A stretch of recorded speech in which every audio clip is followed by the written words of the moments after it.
Si están todos listos, podemos comenzar. Son las 10:04. Entonces, bueno, pues vamos a hacerlo en inglés. Lo comentábamos hace un momento. Eh, Esperemos que la traducción en español funcione y, y empezamos. Good morning, everyone, ladies and gentlemen.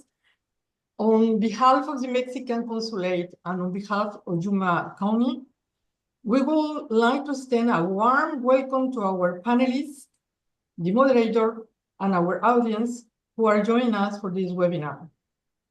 We are here today to discuss the challenge and opportunities resulting from the review of the free trade agreement between Mexico and the United States and Canada. This agreement is also known by other names. In Canada, is known as the Canada-United States-Mexico Agreement, USMA. In Mexico, as the Tratado entre México, Estados Unidos y Canadá, el T-Mec, and in the United States, as the United States-Mexico-Canada Agreement, USMCA. The important thing is not the name of the agreement, but its objective: creating a more balanced and reciprocal trade environment, fostering economic growth, and supporting high-paying jobs in all three countries.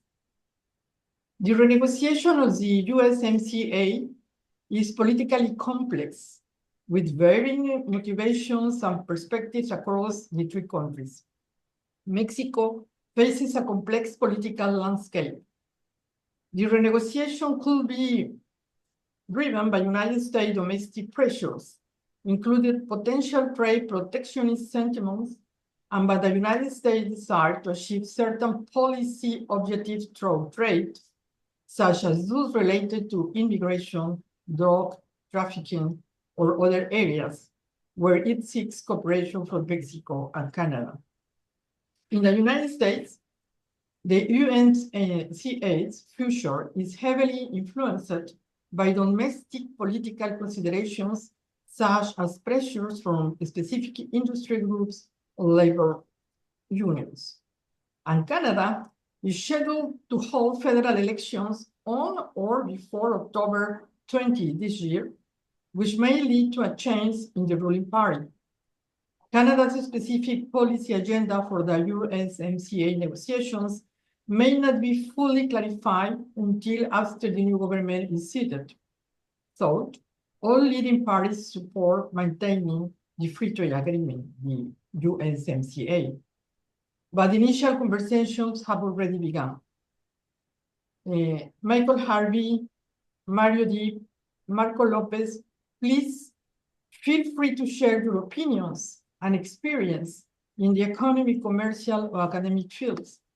That said, let me introduce our moderator. I will provide a brief summary of his extensive and impressive CV. Alejandro Figueroa is currently the Director of Economic Development and Intergovernmental Affairs at Yuma County. He leads Yuma County's cross-border and regional economic strategy, driving industry recruitments, business retention, and international collaboration. Since joining Yuma County in 2021, he has developed services, programs, and policies, attracting new industries and bolstering existing business across Greater Yuma. Directed county, regional, and national planning and research projects, most notably by the National Economic Development Initiative, bringing together United States and Mexico stakeholders. Served as the county's principal legislative liaison, advising the Board of Supervisors on federal and state policy impacts and negotiating intergovernmental agreements and memorandum of understanding. Alejandro holds an MBA in International Business from the W.P. Carey School of Business at Arizona State University and a bachelor's in Political Science and International Studies. He is fluent in English and Spanish and is committed to fostering the economic vitality of Arizona through innovative binational partnerships. Alejandro, you have the floor. Thank you, Consul. Good morning, buenos dias, everyone. Welcome to today's webinar. The USMCA review in 2026 challenges and opportunities. What should we expect in Arizona? As the council said, my name is Alejandro Figueroa. I'm Yuma County's Director for Economic Development and Intergovernmental Affairs, and I'm honored to moderate this important and timely discussion. But before we dive in, just a quick reminder.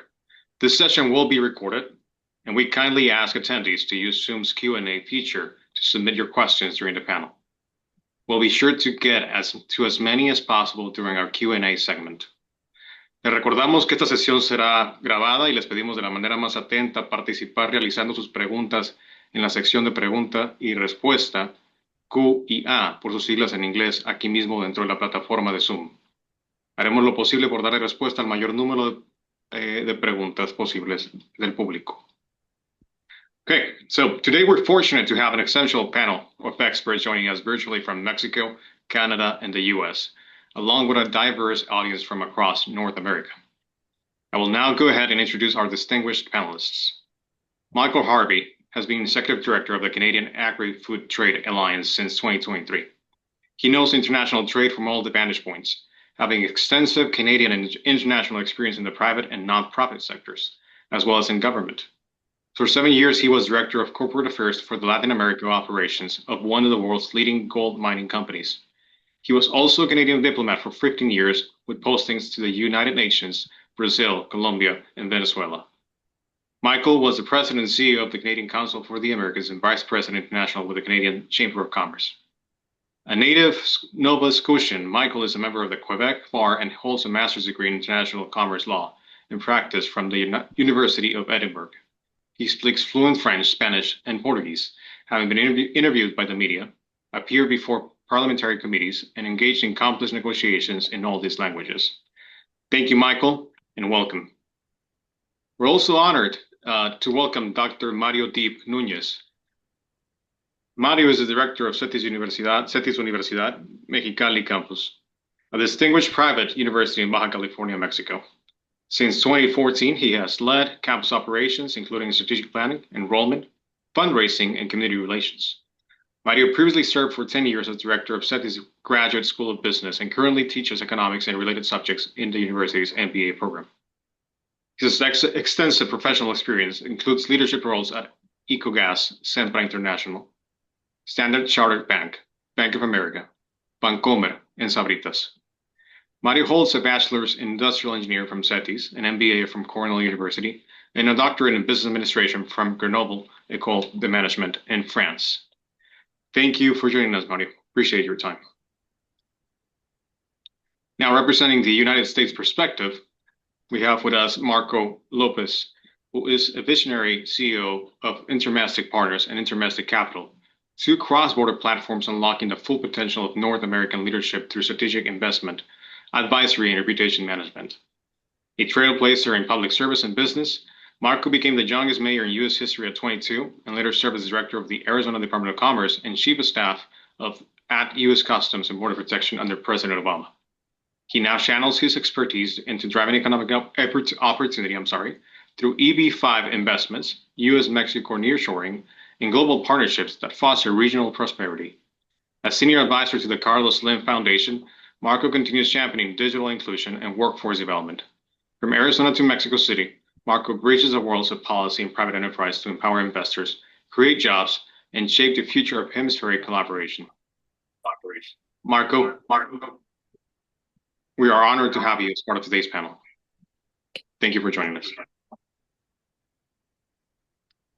Great. So, to set the stage for today's conversation, let's hear briefly from each of our panelists. Michael, let's start with you if you'd like.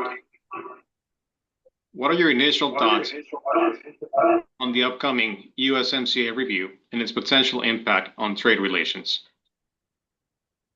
Sure. So first, I'd say I represent the Canadian Agri-Food Trade Alliance. So I represent Canada's agri-food exporters. That's a mix of meats, both cattle and pork, cereals, grains, different pulses, processed foods, and the Canadian Sugar Institute as well. So we're a group that we're always pushing for more free and fair trade at a global level. And our view is that the USMCA has been a very important agreement for the relationship between Canada, the United States, and Mexico, for different reasons. I mean, for us, if you look at things, one of the main things that the agreement does is provide a very solid legal framework and lowers the level of political risk for Canadian food exporters to the United States. And that allows American consumers and producers to do better in many ways. It gives American consumers cheaper, more nutritious food, and it allows American producers to have lower cost and higher quality inputs that allow the United States to be more competitive abroad. And if you look at Mexico, we both export and import from Mexico. And when you look at things, what Mexico does in the agri-food sector with Canada is Mexico exports high value products such as avocados, mangoes, tomatoes, and Mexico imports crops such as oatmeal, cereals, beans, and lentils that Mexico could produce, but would not, Mexican producers wouldn't make as much money if they produced those items in Mexico as they do by concentrating on the higher value products that they sell to Canada and the United States. So what we really try to do in CAFTA is to push for free and open trade in the region. And in that context, we think we've got a very good agreement right now. We think that the review next year should be as light as possible. There are always things that could be improved in an agreement, but I'd start with the most basic thing: do no harm. We've got an excellent trilateral relationship between the three countries. Some of the talk about tariffs has created uncertainty recently, and that uncertainty isn't good for anybody. What we need to do in the review is to make it as light as possible and to maintain this tremendous trilateral relationship we have. Thank you, Michael. Now, Mario, I'll repeat the question for you if you can help us out with this one as well. What are your initial thoughts on the upcoming USMCA review and its potential impact on trade relations? Well, I'll use Michael as a segue in which trade helps both trading partners if well managed, because what we're trying to do is leverage off your comparative advantage from the products that you can sell profitably and import those that you don't. So the NAFTA agreement, when it was signed, we're going more than 20 years ago, it provided opportunities for the region to spread these benefits within our three countries, between Canada, the US, and Mexico, and everybody's devoting what they do, as we say in Mexico, zapatero tus zapatos. I mean, focus on what you can be productive, focus what generates wealth and well-being in your country, export those items, and import those in which you don't. So the agreement, as is going to be negotiated in 2026, personally, I'm worried because of the political environment in the US. I don't think I have to delve too much into that right now, in which the issue of tariffs is as much political as economic. And we're each as a nation, we're trying to balance two things: well-being for our country, but also well-being for our neighbors.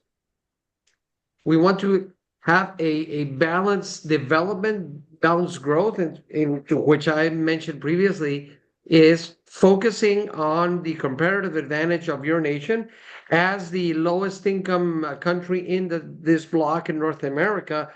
A lot of those issues are manufacturing, and not exclusively, because because Canada exports more vehicles into the US than Mexico does.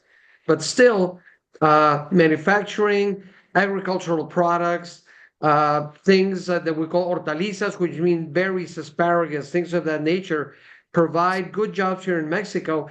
And if we want to see one clear benefit of the trade agreement, there are approximately, since last year, not given the policies that are in place right now, about 1.5 less Mexicans living in the US now, because a lot of these people chose to stay in Mexico because there were opportunities down here.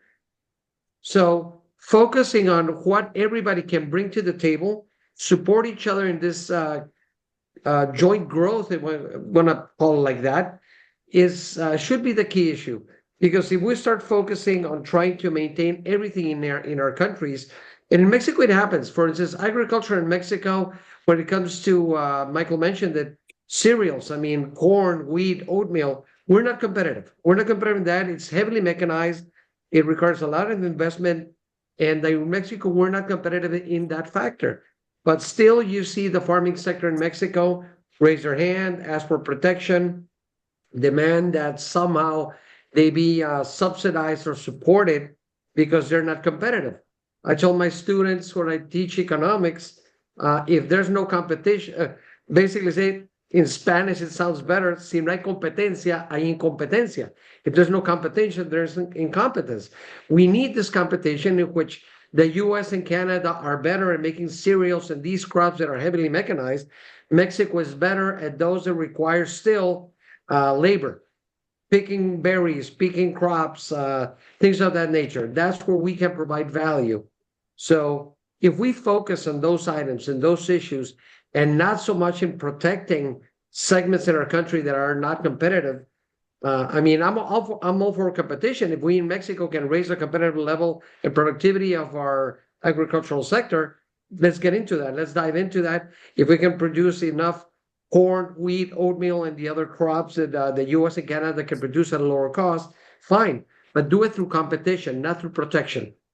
That's the way to go, because if you start focusing too much on protection, which tariffs are part of that, in the end, everybody will lose because the exporting country won't be able to do it. And the country that used to be importing it will tend to have a lower quality, higher priced item in their country. So I think it was Adam Smith that said, I have not seen one country that goes bankrupt by trading and a lot that have gone bankrupt by not trading. So let's focus on what everybody can bring to the table, focus on our competitive advantages, and go forward with that. Thank you. Great. Thank you, Mario. I also think, if there's no competition, there's incompetence. I like that. I really do.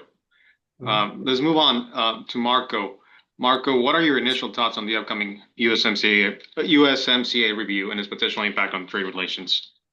Thank you first, Alejandro, and thank you, Consul, for your kind words and setting out the vision, I think, for this conversation. Look, I'm encouraged. I think that obviously in all the chaos, there's going to be areas of opportunity. And I do believe that for Arizona specifically, this is a good area of opportunity as we think about the new technologies and industries that have come forward since the last update on USMC.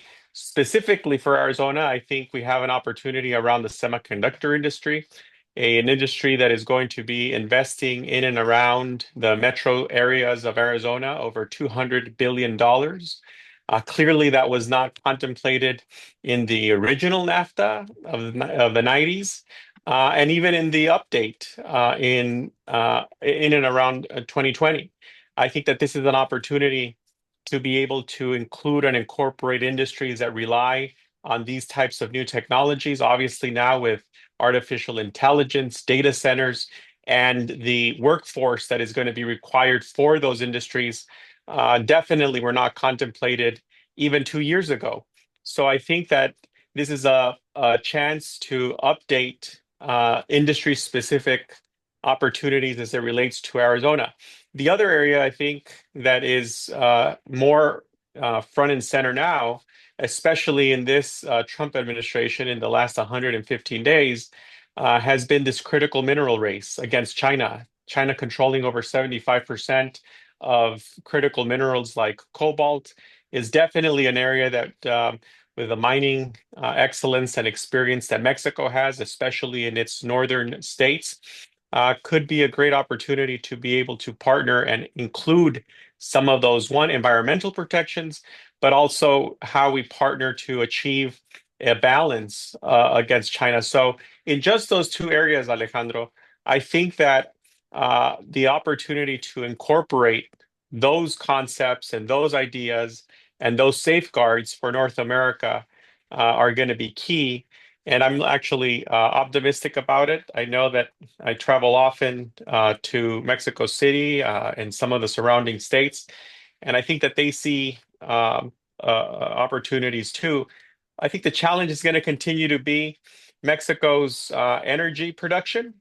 Mexico's ability to secure its territory. And I think in those two areas specifically, the Trump administration and the new ambassador who just arrived in Mexico City are really focused on one, the security element as an opportunity to attract investment into Mexico is going to be critical.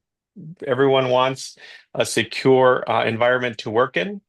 And then on the energy production, with this AI and these data centers consuming more and more energy, I think it's going to be critical that there is a closer relationship between our grids and between our ability to produce reliable, clean, and efficient energy.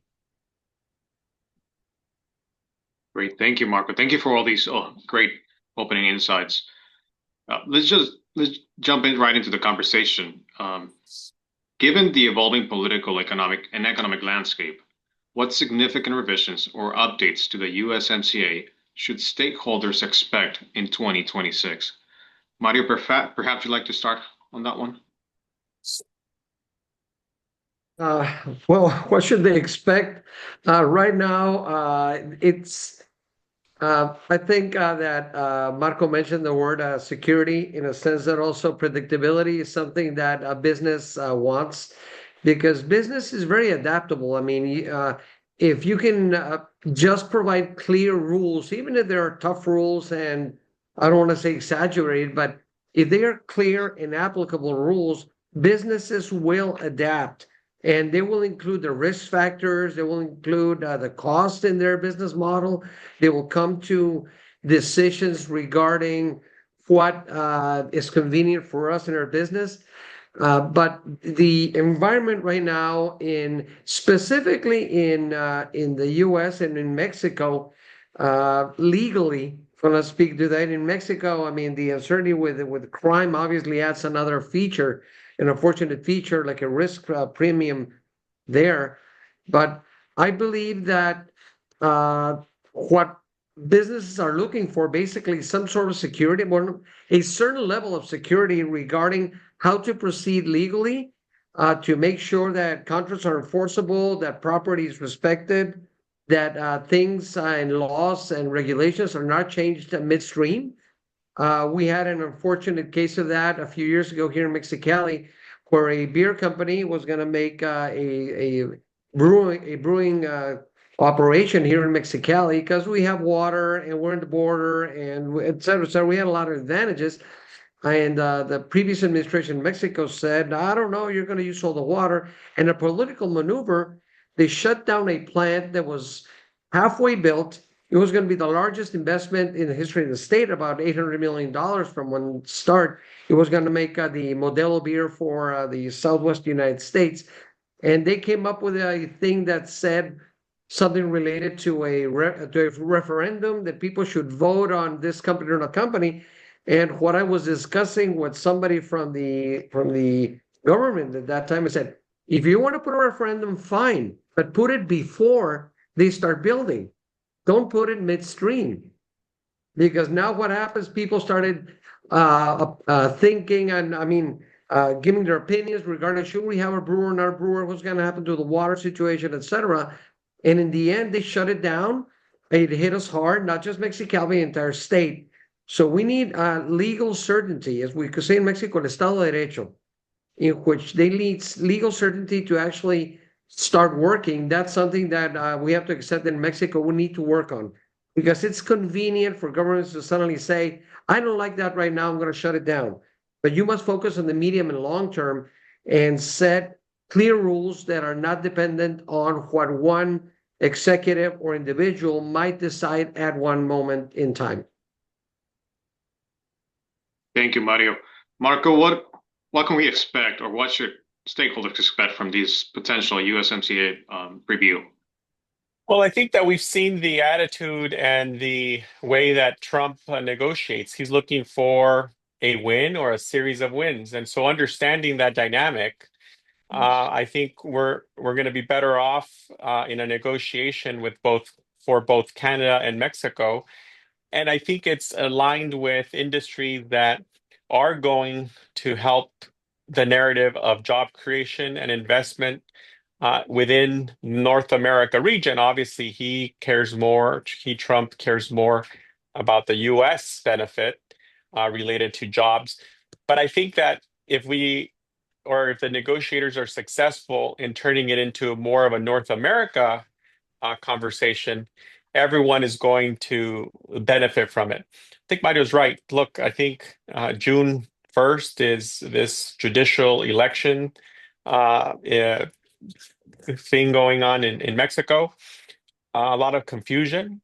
I think that there's a lot of scrutiny that is going to be placed on those elections, at least from the US as it relates to that certainty that Mario talks about. And it's indeed something that business leaders worry about, because if you don't have the knowledge, the experience of a judicial system that can properly enforce contracts, rules, regulations, etc., I think it diminishes and it has the ability to hurt that investor confidence. The other thing is, look, with a lot of this nearshoring occurring at a quicker pace. So I've been working around nearshoring now for about little over 2 years, Alejandro, and the pace by which the last 100 days have accelerated investments in Merida, for instance, working with a company that does a lot of the auto part manufacturing for GM, Ford, Volkswagen, others. Most of that raw material is purchased in the US, fabricated in Merida, and then shipped back to the assembly plants in the US. The biggest problem I see is credit and the ability for folks to seek credit at reasonable rates so that they can increase their capacity, because the pace of companies moving out of Asia and looking at Mexico as a potential. But it's really just a potential until there is that certainty that Mario talks about. I think we're going to be in a situation that the ability to land these great projects is going to be more complicated. And then more regionally here, again, going back to semiconductors, I think that it's an incredible opportunity if we are able to have a binational sense that everyone's on the same page, that there's a workforce, that there is, as we've commented here, water, energy, and that those other elements of not only economic security but safety as well. Thank you, Marco. Thank you for the insights. Michael, any comments on what can stakeholders expect from the USMCA review next year?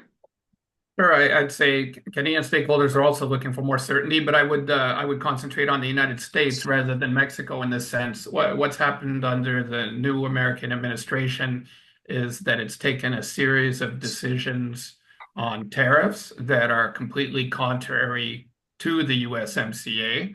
The agreement's just basically been put aside. President Trump, when it was signed, said it was the greatest trade agreement in the history of the world, and now he just ignores it. Right? So Canadians are looking for a way back to having the level of confidence that the United States, when it makes decisions as a nation, that it'll stick to its word, that it'll respect the agreements that it's signed. And also in Canada, we recently had a political change. We actually had our elections just last month. We've got a new government. The new prime minister has had his first meeting in Washington with President Trump and has had a couple of conversations with President Sheinbaum. In Canada, it's been very difficult politically and in the culture of the people to accept the way that President Trump has referred to Canada. He's used words like the 51st state that he's backed off on a little bit recently.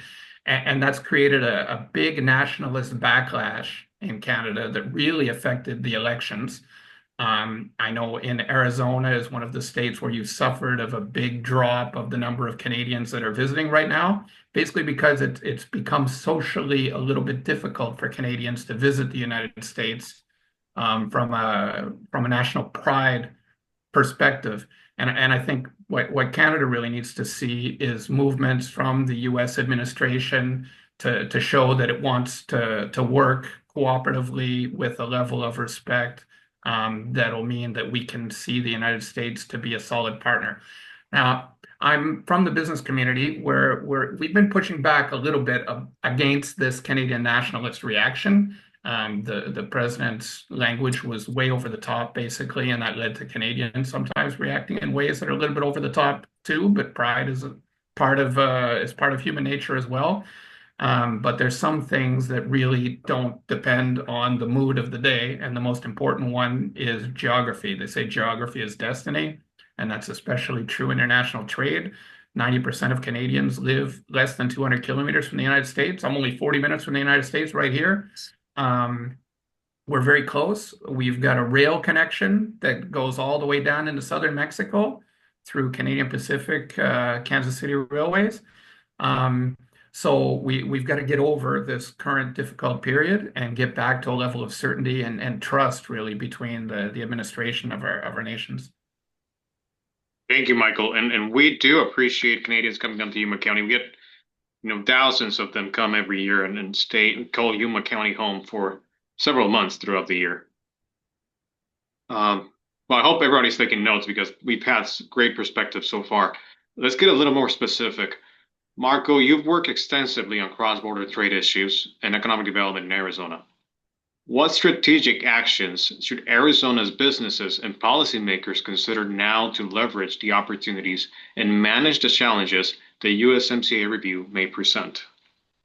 Yeah, so let's dive in here. I think that one of the areas that I see great potential, where I've shared these views with the Secretary of Economy, Ebrard, Altagracia Gomez, the president's head of the Business Council, and Paco Cervantes, the president of the Consejo Coordinador Empresarial, is building out these strategic supply chain corridors, specifically as it relates to Arizona and Mexico, probably maybe all the way to Mexico City, but from Mexico City north for sure, probably Guadalajara north to the border specifically, Alejandro. And what that means is today in Arizona, we're capturing first and second tier vendors to TSMC, AECOM, Acor, Intel, LG, etc. But it is still those third, fourth, and fifth tier vendors and suppliers that are choosing to stay back in Asia, many of them going to Vietnam because of a higher cost of operations here in Arizona. So the opportunity is being able to strategically focus on regions from Mexico City north, but the reality from Jalisco north, where you could base these third, fourth, fifth suppliers or vendors and provide a safe, efficient logistics supply chain mechanism so that they can be back in Arizona in 4, 5, 6 hours from their plant, and they save 30%, and they would have the ability to tap into the workforce, train high-skilled workforce in Mexico. I think that's really the next wave that I think strategically makes sense for Arizona and leaders in the Southwest to focus on, because this is a competitive advantage that we have against Texas, because that growth is here in Arizona. So we wouldn't be competing with Laredo, we wouldn't be competing with El Paso, we wouldn't be competing with Mexicali or San Isidro. So I think that that's the mindset that we have to shift, both for San Luis, for Nogales, and for Douglas, is how you move and diversify from an agricultural import-export processing facility or ports of entry to more of these high-tech, using a lot of the smart technology so that you could clear the border in an efficient manner. Obviously, there's a lot involved in that. We've called it here at Intermestic Southbridge, Arizona, so that we build those corridors for specifically that industry. So how you capture that into the USMC and figure out how it fits into, the reality is that the Transísmico is going to be great for connecting the Pacific to the Gulf. But the reality is that for our industries here in the North, that's not something that we're going to be able to take advantage of. So I think that that type of strategy, Alejandro, is prime for us here in Arizona to take advantage of. Sadly, I don't see the level of engagement in Mexico that Texas does have. Texas has been, as you know, very aggressive. They are down there constantly, and they have delegations coming up. So I'm excited to see that Marcelo will soon be visiting Arizona. And that's the focus that I have planted in him is don't go to Asia. All these companies are already here in Arizona. This is a good ground to show results that you could use in your negotiations with USMC as the year goes on. Great. Marco, I appreciate you taking the lead on those conversations with Mexico's federal government. Can you expand a little bit more on the Southbridge, Arizona that you mentioned? Yeah, so look, I think Southbridge, Arizona's concept is how do you build out the infrastructure and the ecosystem working with Customs and Border Protection and aduanas so that you're building a safe facility corridor in first Nogales, Sonora, so that you never really, with all of the benefits that recintos fiscalizados especiales have in Mexico, that you expand that, make it a safe environment so that customs can be clearing technology manufacturing facilities in Mexico, clearing those cargo, clearing that cargo, and then it moves to Phoenix, and it's 180 miles away. Michael, I don't know how many kilometers that would be, but it's 180 miles from the border in Nogales, a little bit longer from San Luis to the core kind of Casa Grande all the way to Peoria.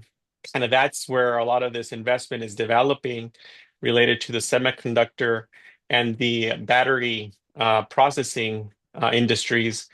That's the key. Make it as easy as possible so that these companies don't see a difference between being in Yuma and being south of the border, and the expedited so that it's all in one stop kind of processing protocol so that both US Customs and Mexican aduanas are on the same page, clearing and processing.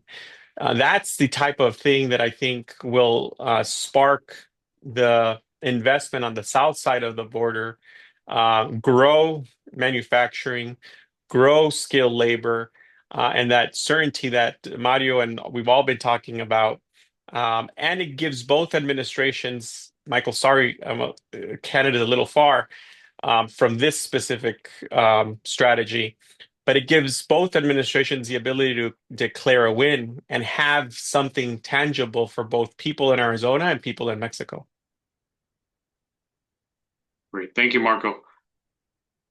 We'll move on to Michael. Michael, given your expertise in agri-food sector, what changes to the agricultural trade provisions do you anticipate? And how might these affect cross-border trade, particularly with Canada and Arizona-based exporters? Sure. So I'd say it's just a question of updating.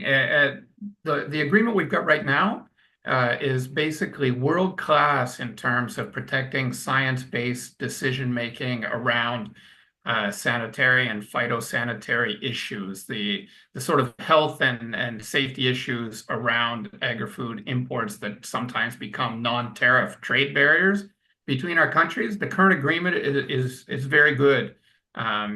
We recently saw the decision where Mexico decided that it didn't want GMO corn, and the United States opposed that decision before a NAFTA or a USMCA tribunal.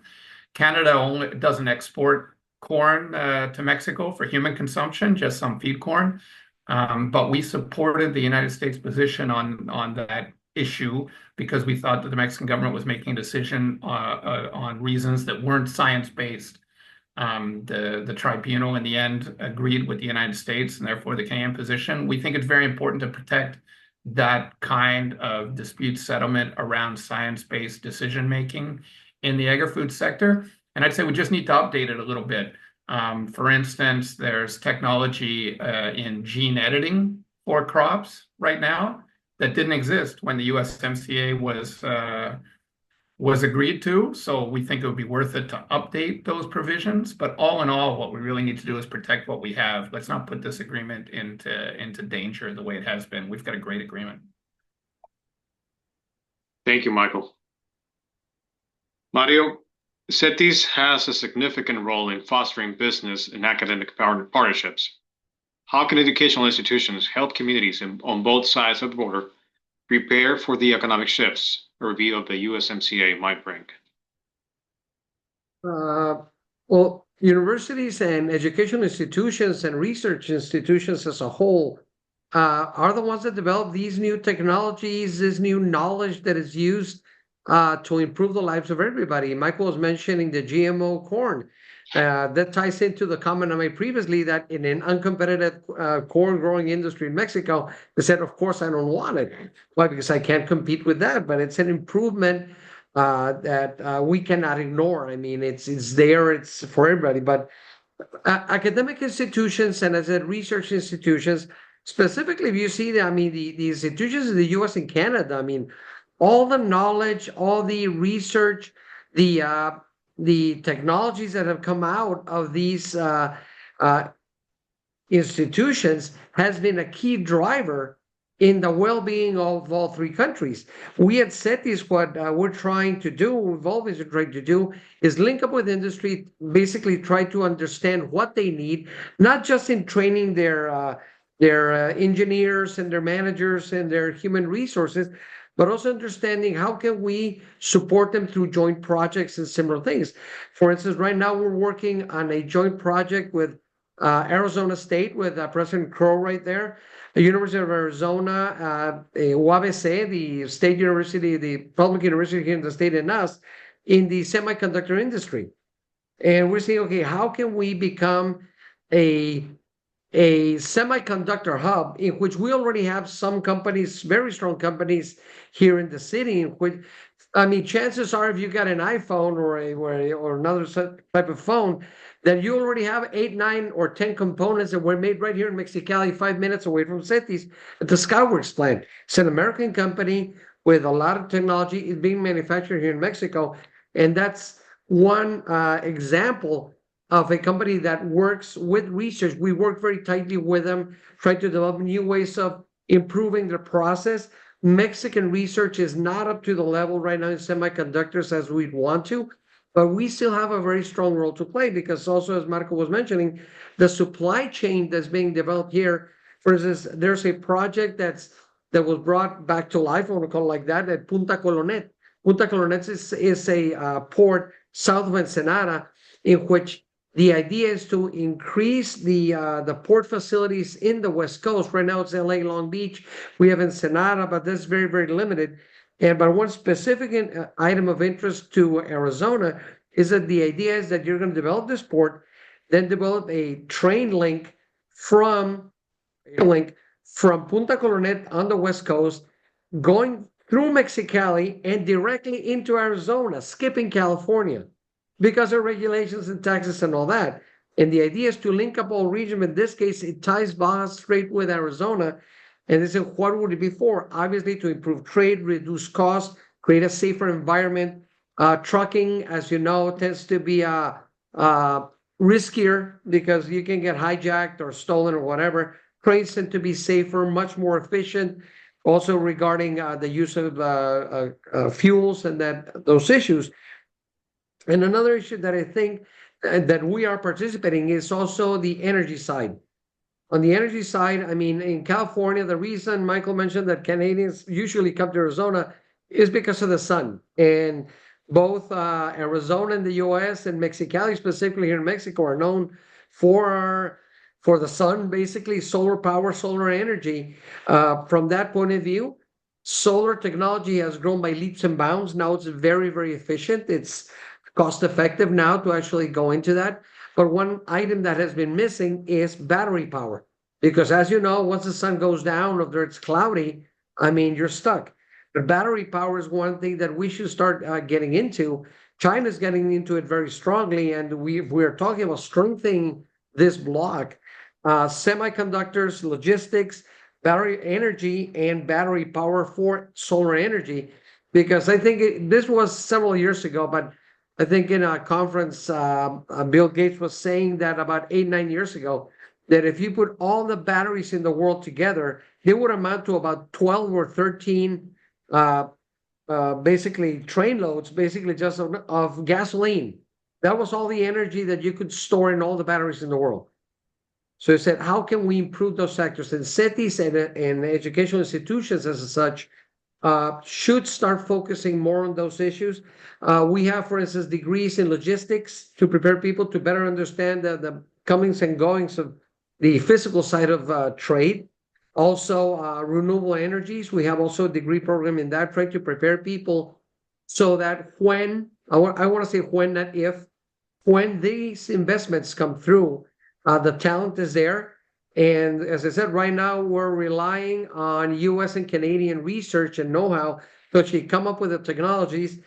And I think what Churchill once said in the war, give us the tools, we'll finish the job. So the US and Canada might provide the technologies, and Mexico will provide the manpower, the skills, and the logistics to actually improve everybody's well-being over here. Thank you, Mario. We can really hope Punta Colorado happens this time. We've been talking about this for easily 20 years now. As I said, that's why I said it was brought back to life, because this comes up, goes down, goes up, and now it appears to be a more serious initiative. Right, and as a proud Sun Devil, former Sun Devil, I'm excited to hear about the collaboration between CETIS, UABC, and ASU on the semiconductor industry. Great, so let's bring this conversation even closer to home. Yuma County, Arizona is uniquely positioned with strong agriculture and cross-border economic ties. What advice, and this is open to all panelists, what advice would you offer to Yuma's agriculture and business community to best prepare for the upcoming USMCA review and position itself for success? And Michael, based on your expertise, I would like to start with you. What advice would you give the ag and business and community out here in Yuma County? Well, I'd say be a champion for the agreement. The agreement's really been put into question at the top levels of the administration, and it's very contrary to the interests of Arizona, of Yuma County, for there to be to this level of political uncertainty around the agreement. I'd say what we need to do is move the conversations away from the White House and towards trade negotiators, professionals who think about these things from an economic perspective. I think sometimes President Trump maybe thinks about things more like a reality show or from other phases of his career, professional wrestling. So he thinks about things in terms of drama, in terms of rating, in terms of social media type KPIs like likes. If we move this conversation to the professional trade negotiators, these are people who understand that this is one of the best agreements in the world, and that it's really a question of protecting it and perfecting it, but not putting it at risk. Thank you, Michael. Marco, any recommendations or advice to Yuma's agriculture and business community? Yeah, I think that highlighting the best practices that the county and the region have had around water use. I think water is going to be a key part of this negotiation. We've seen what's been happening in Texas with the negotiations with Mexico. Last week, I had breakfast with one of the undersecretaries at Conagua in Mexico City, and she's diligently trying to figure out and work with stakeholders around water use, best practices, et cetera. So I think Yuma has done a great job. I think they're known for the levels of conservation, recycling, reuse. So I think water and the excellence, expertise that the ag community and leaders in and around Yuma County will be very valuable as part of this negotiation. Thank you, Marco. And yes, our ag community does a great job with their water use, how they use our water down here in Yuma County and how productive they are. Mario, any comments? Yeah, well, Well, to add to my colleagues' points, I would say labor migration.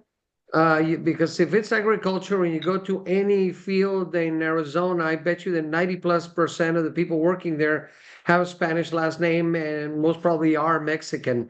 And these are people who want to work. They're not these people who want to take advantage of the US welfare system. They want to work. In fact, most of them want to work and come back to Mexico. They'd like to go during the crop season, work on the fields, pick the crops, and come back to Mexico. So if we could strengthen that issue and not see immigration as a problem for the U.S., it adds to the U.S. because it's been said a lot. I mean, these are jobs that Americans don't want. They're literally backbreaking jobs. Mexicans will do those jobs at the rate that they're giving. It's higher than they would get in Mexico. We say a lot in the border, being in Mexicali. Michael, you said you were 40-some minutes. I beat you about 6 minutes from the border here. So at 3 a.m. in the morning, you see hundreds and thousands of Mexicans getting into crossing the border by foot, being picked up by trucks, going over to the fields, picking up the crops. 3, 4 in the afternoon, they're back. And that's a good mix for everybody because that's a job, once again, that the U.S. Remember, the U.S., and not saying that they don't want to, they don't have the will. U.S. unemployment is almost at record low levels. So who is actually going to do the job if these Mexicans come back? So strengthen labor migration from the point of view of allowing these people that want to work in the U.S. have a clear job, have a clear sense of security.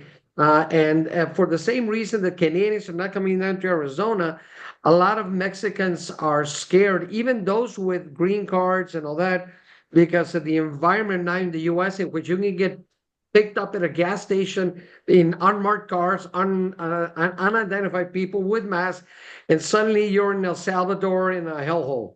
So strengthen the rights of migrant workers because that's a win-win. Because once again, these people who have jobs, and I say a lot, I mean, one social scientist said that who makes more of the protests everywhere happens in the world? Young unemployed males, mostly. So I said, what do you want them to do? Have them working, give them a job. If you have a job, you're earning a living, chances are you're not going to be protesting the entire week. If you have a job on Monday, Tuesday, and the entire week, if you can earn a living, that's what most of us are shooting for. So I would say add to this conversation labor, migration, security, in which they can go do their jobs, feel safe about it. Some will stay in the U.S., some will come back, but still it provides a win-win for both of us, for all three of us, basically. Yeah.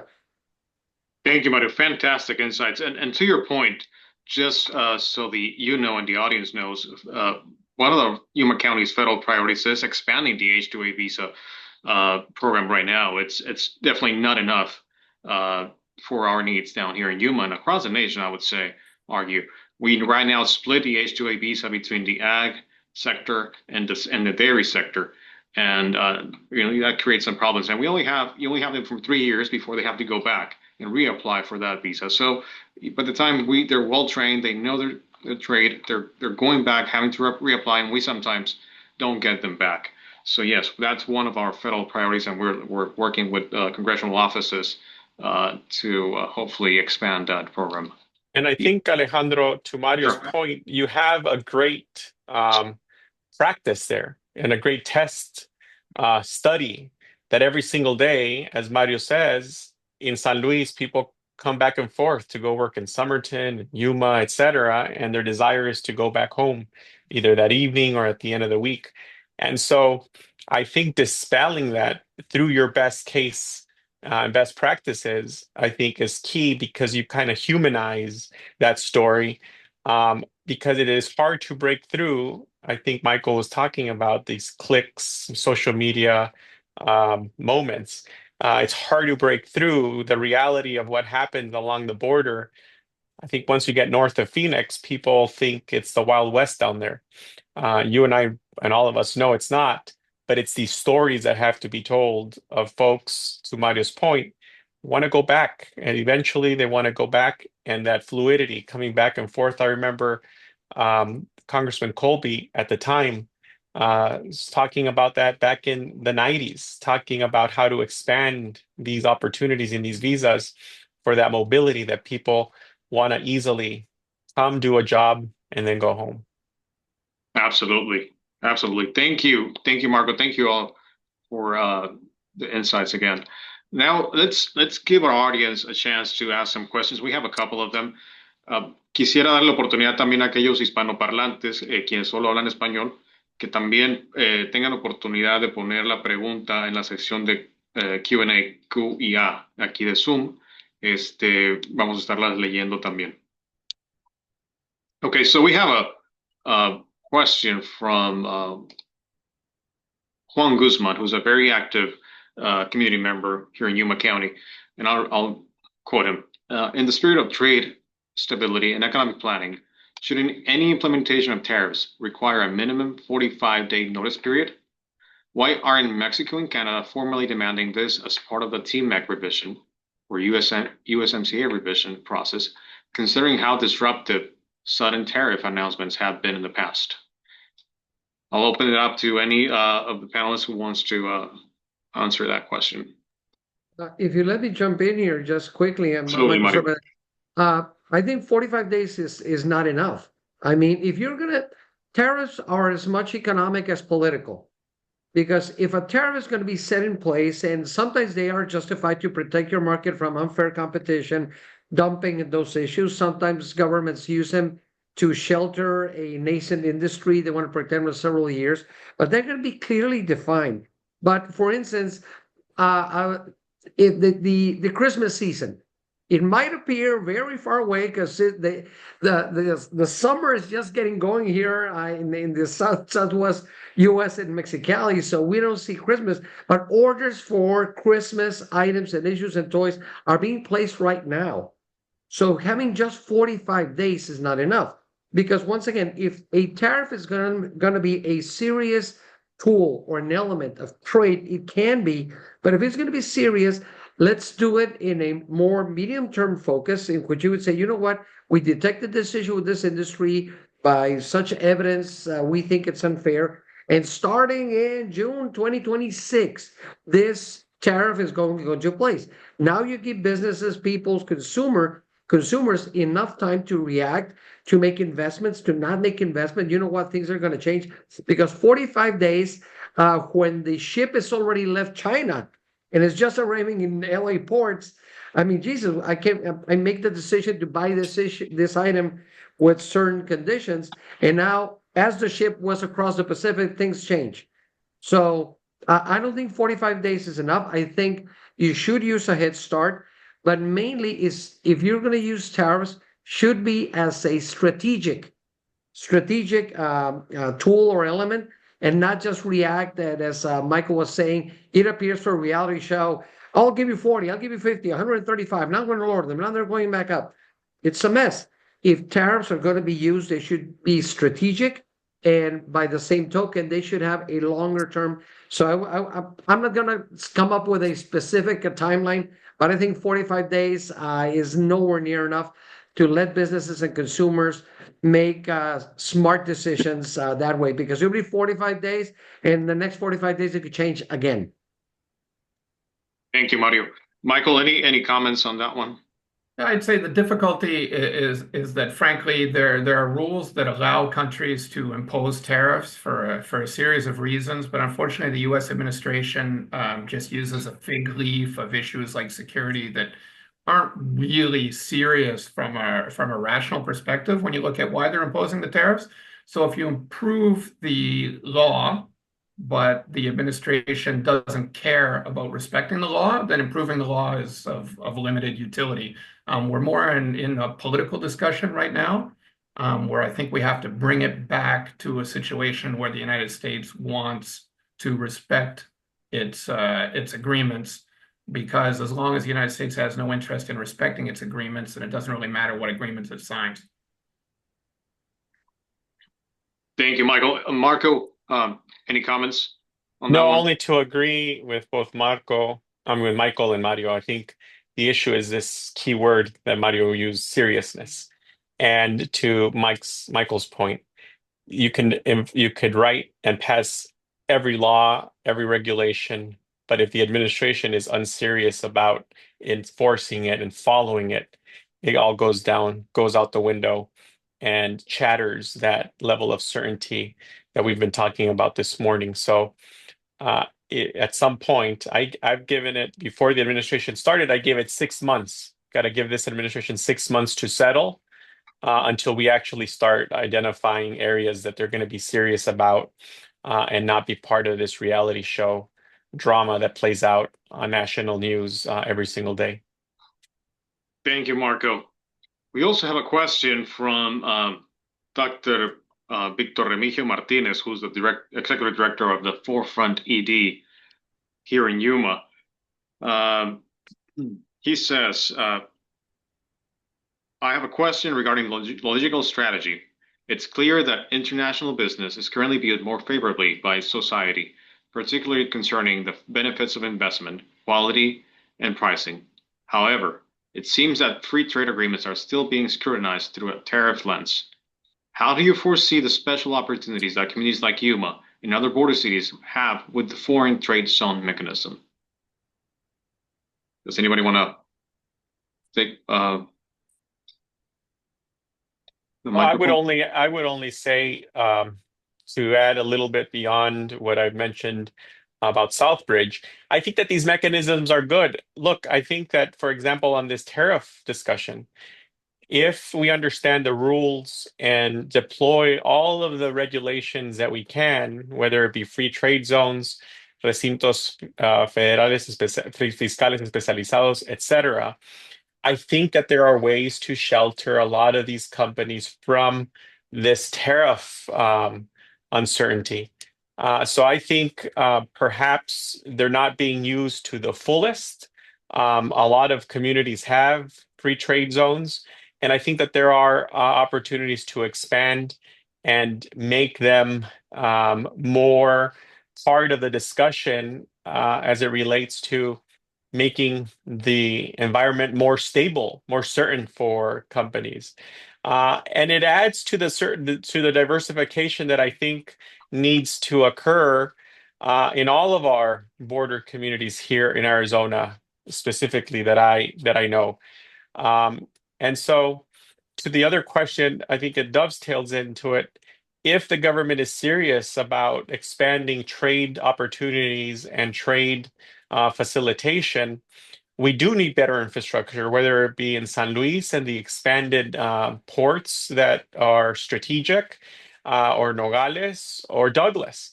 You cannot have elevated level of trade and commerce that is promoted by this $200 billion investment that is occurring in Arizona and use the same outdated small capacity ports and old ways of operating. I think that Customs and Border Protection is slow to adopt new technologies because of the demand that they have on security. And so there is now technology that you could implement that takes forever for DC to adopt. But if the communities push for and use areas like free ports and other mechanisms, we can really take the charge and the lead and benefit northern Mexico and southern US, in our case, selfishly, southern Arizona. So I think that there's ways and there's mechanisms, but there has to be more than words.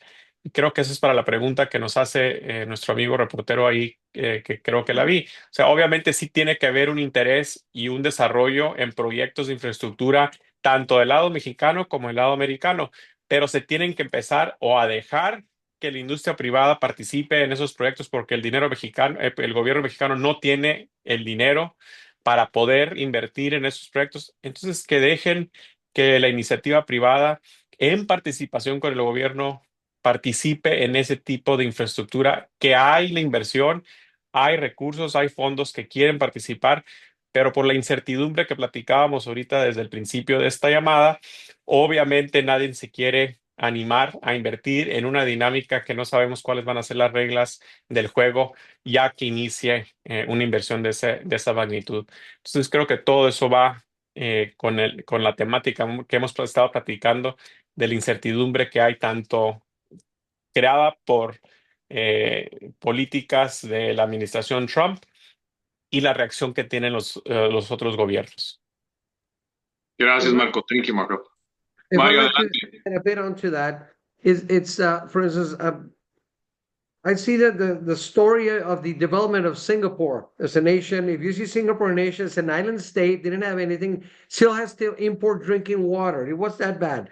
But in the 1960s, one thing that they noticed was we have one great advantage, what location. Almost all of the trade that comes from Korea, China, Japan, all Asia, if it's going to India, Africa, or Europe, goes through their front door.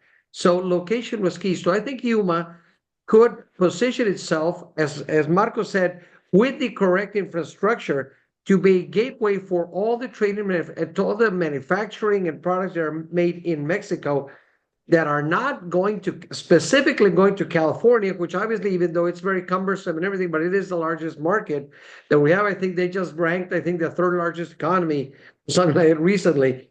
But all of the other trade that wants to go to the rest of the US, Yuma can be that gateway. I mean, skip California, go from Baja straight into Arizona, and what's right there? You got San Luis and you got Yuma. Okay, and it's Yuma County basically. So with the correct infrastructure, I think that could be an opportunity for Yuma to become a hub, because once again, the case with Singapore, they have one of the highest income levels in the world. And what did they produce? They're an island state, but everything crosses in front of them.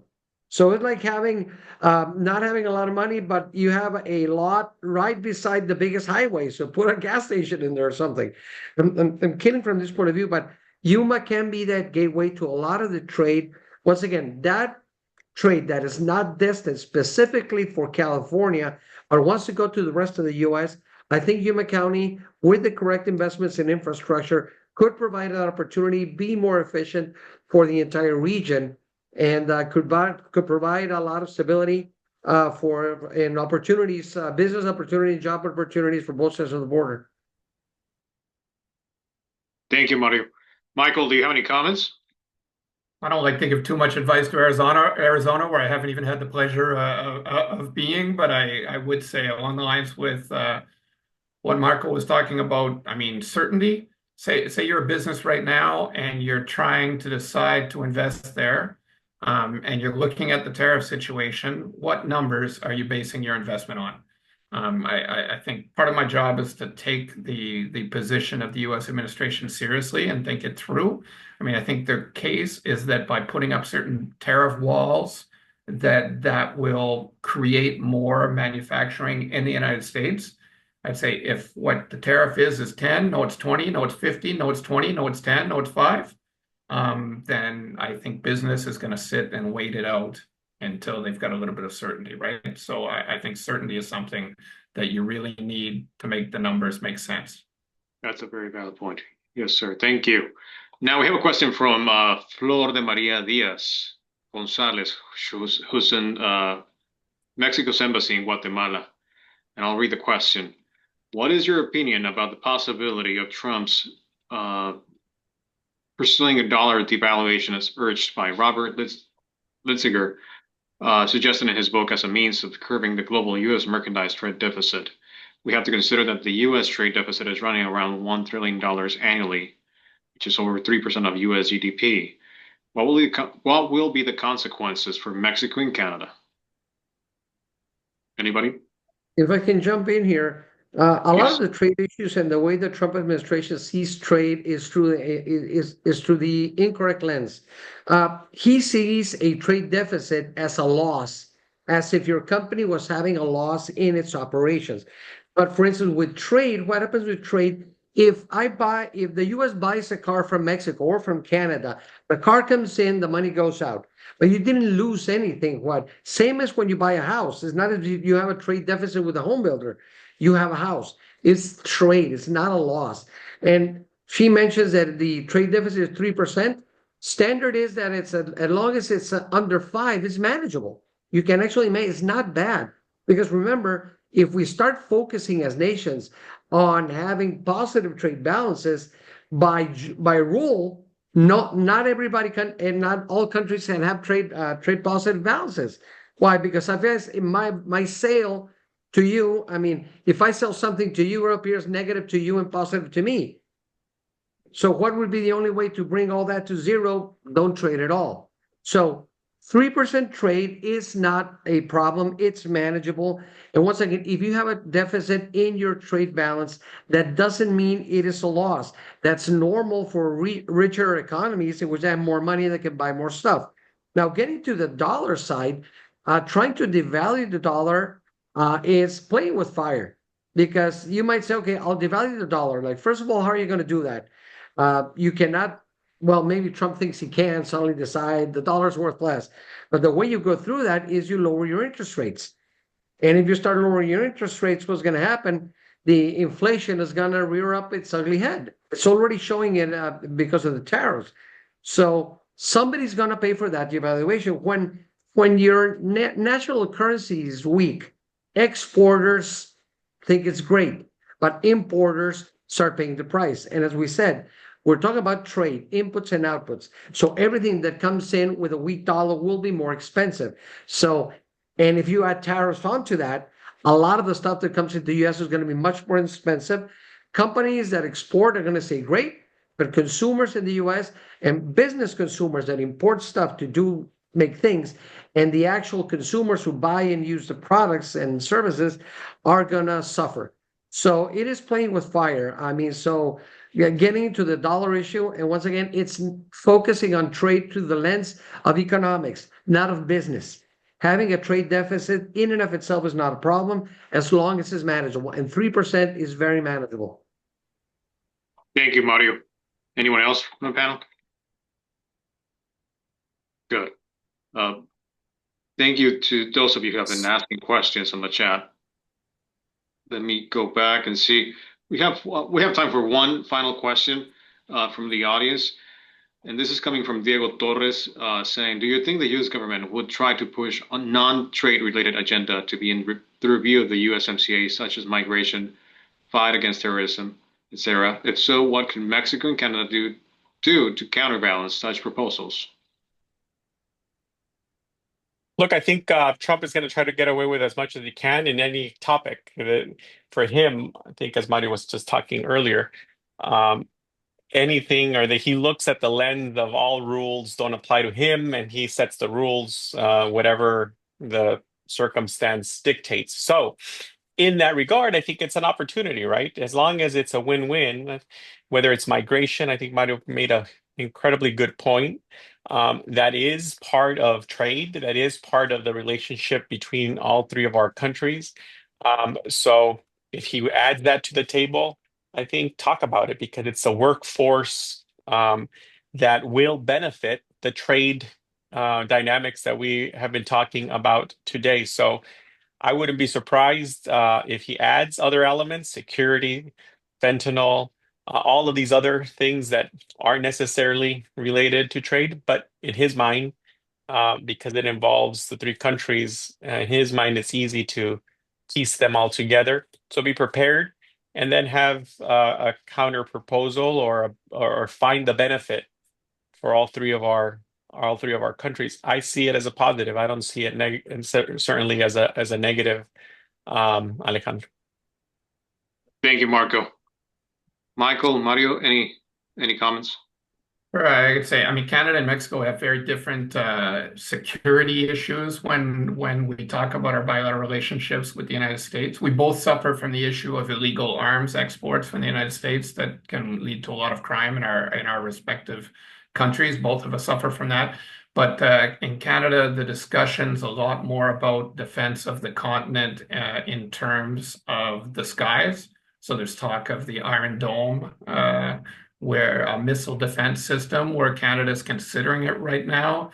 There's Canada's role in NATO, which is largely a contribution to the defense of Europe, looking at the situation of Russia, Ukraine, and how much instability has been created there. Our Arctic defense is a key issue. And I think in general, Canadians see that we maybe haven't stepped up as much as we could have over the last decade in terms of contributing to collective defense, and there's an opportunity to improve that. But I'd generally be nervous about linking it too much to the trade issues. They're very separate issues. And the president does have a tendency to always see things in terms of other countries doing things to him.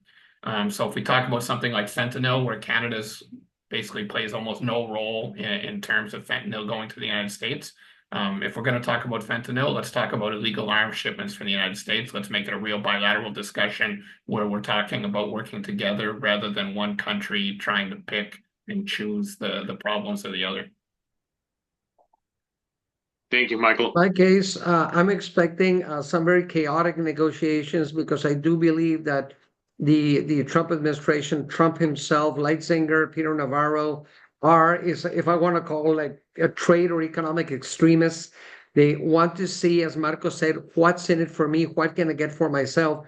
And as anybody who's been in any negotiation, you must have your position and what you want and your goals very clearly stated, but you must also be aware of what the other side wants, because what do you want, to cross the other side or to come to an agreement? Come to an agreement means that both sides must share in the benefits. And I don't believe that Trump believes in sharing the benefits. So if he sends Leitzinger and the Lutnick and the Secretary of Economy, you hear them in their discussions, the way they speak to the press, that it's going to come in basically create a chaotic situation. I don't know. I hope it doesn't happen. That's what I'm expecting, in which it will be Canada, Mexico. What are you going to do to please me to give you access to my incredible market, which is the largest market in the history of the world? But I expect it to be chaotic because of once again, the mindset that the administration has shown so far. So hope it isn't, hope I'm wrong. But I expect to be fireworks to come out of those first sessions, and maybe cooler heads will prevail down the road. But let's see what happens. Thank you, Mario. Appreciate that. So time has flown by today. We're having fun, and time flies by when you're having fun. And we're nearing the end of our discussion. So I'd like to invite each of our panelists to provide brief closing thoughts. What's one key message or actionable recommendation you'd like our audience, particularly those from Arizona and Yuma County, to leave with today?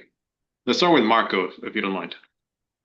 Sure. Look, I think that the message is opportunity. I think that in this chaos and in this area of uncertainty, there are opportunities if we find the proper messaging and leaders that are willing to push these issues forward. And the overarching theme, I would say, is how do we create certainty in an environment that is thirsty for solutions around water, around workforce, around security, and around energy. All of those areas Arizona excels in. And so finding the right partners on the south side or north side of the border, whether it be university relationships, private sector relationships, technology relationships, we can find and weave our path forward. But it requires being prepared, being organized, and thinking outside the box, because I think certainly the administration in DC does nothing but think outside the box in everything that their actions demonstrate. So thank you, Alejandro, and I'm optimistic about the future as it relates to our relationship. It's going to be rocky time ahead, as Mario just stated, but I feel good about it at the end of the day. Thank you, Marco. Michael, any comments? Yeah, impress upon your political leaders that trade is win-win. The trade isn't zero-sum. That Arizona does better when the United States does better, when Mexico does better, when Canada does better. We've got a great trilateral relationship, and I'd say impress upon your national leaders that shouldn't be put at risk. Thank you, Michael. Any final thoughts, Mario? Michael stole what I was going to say. Basically, trade helps everyone. Trade helps everyone. Trade deficits are not the enemy. We should start maybe learning a bit more how trade works and the economics work, because in the end, trade helps everybody. Focus on what you're good at. As we say in Mexico, I said it once already previously, zapatero tus zapatos. What are your competitive advantages? Focus on those. And therefore, we can all add to something.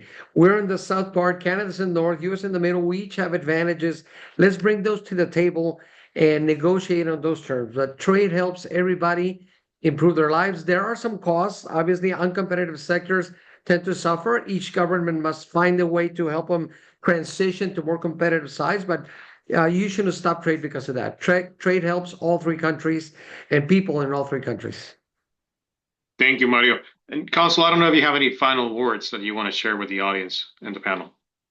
Yes, of course. Thank you, first of all, thank you, Alejandro, for your excellent leadership.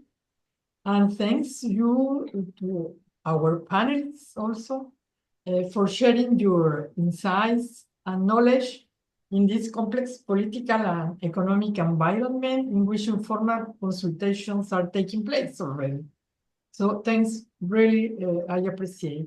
The perspective of Canada, Mexico, and the United States are extremely valuable, very important. It is important that the three countries have a clear vision of the enormous benefits of North American integration, as Dr. Deep said already. And the free trade agreement plays a key role in this, in my opinion. I'm sure that the public, the audience, appreciate all the intervention as much as I did.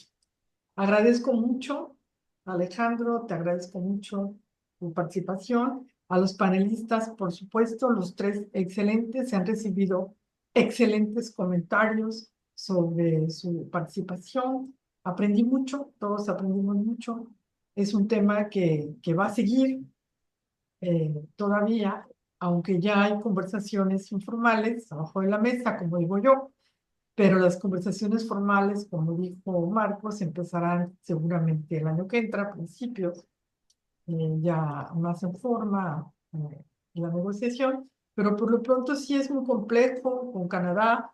También, doctor Harvey, muchísimas gracias por todo su conocimiento en tema agrícola y en tema comercial. Tiene usted una amplia experiencia. Marcos, no se diga, el doctor Deep también.